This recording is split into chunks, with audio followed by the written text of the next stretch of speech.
মানুষটা কোথায়, মানুষটা কোথায়, কেডায় কার কথা শুনে? মানুষ আর দেখি না, দেখি শুধু অজাত বেজাত, যাদের স্বভাব চরিত্র ফাজিলদের মতো।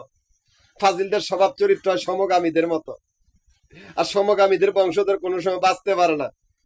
মানুষটা কোথায়? আমার কোনো ধর্ম নাই, বা আমি কোনো ধর্মের অনুসারী, আমি স্বাধীন একজন পথিক, প্রকৃতিগুলোর পথিক। আমি স্বাধীন চলার জন্য নিজের কক্ষপথ নিজে তৈরি করে সেই কক্ষপথে আর যাইতে পারে, সেই কক্ষপথের সামনে আবর্জনা, সেই আবর্জনাগুলো আর কেউ কোনো দেখে না, সে আবর্জনাগুলো কেউ পরিষ্কার করে না। এই পৃথিবী একটি পার্লামেন্ট বা জংলা, পৃথিবী একটি পার্লামেন্ট বা জজ কোর্ট বা একটি রাজপ্রাসাদ, যে রাজপ্রাসাদের ভিতরে এখন আমি আর কোনো মানুষ দেখি না। একদল কুকুর আমার আমানত খেয়ানত করতে চায়, পারে না, আমি সেই জায়গায় আমানত দিয়ে রেখেছি। এই পৃথিবীতে জংলা জঙ্গলি বাঁচবে, কিন্তু সভ্য জাতির ভিতরে মানুষগুলো বাঁচবে কিনা জানি না। কিন্তু এরা কইছি না, এরা ফাজিল আর অজাত, আর অজাতের স্বভাব চরিত্র সমগামীদের মতো।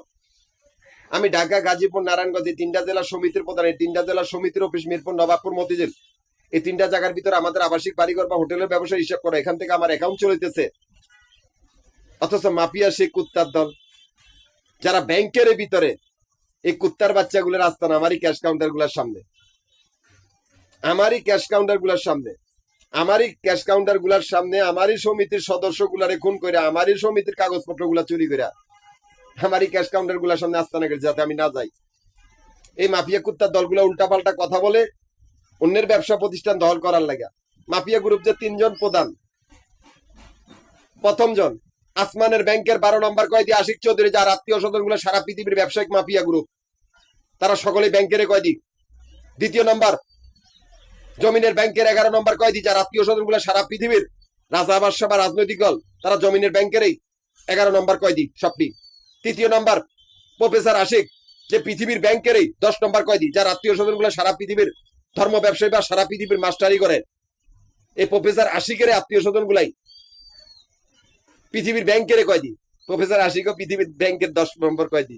মানে এতগুলা কয়েদিয়েই আত্মীয় স্বজনে আমার এই ক্যাশ কাউন্টার গুলার সামনে মাফিয়া গ্রুপ হট্টগোল কোনো অস্তিত্ব নেই। ব্যাংকের ভিতরে তাদের অস্তিত্ব না, আমানত দিয়ে দিচ্ছি একটা গোষ্ঠীর হাতে। ব্যাংকের বাইরের ব্যবসা, এই এত তিনজন মাফিয়া ডনের আত্মীয় স্বজনদের সাহসটা কত বড় হলো, আমাদের ব্যাংকের বাইরের ব্যবসা দখল করতে চায়। আমি ঢাকা, গাজীপুর, নারায়ণগঞ্জ তিনটা জেলার সমিতি প্রধান, তিনটা জেলার সমিতির অফিস মিরপুর, নবাবপুর, মতিঝিল, তিনটা জায়গার ক্যাশ কাউন্টার গুলোর সামনে এদের আসতে না, তিনজন আশিকের আসতে না।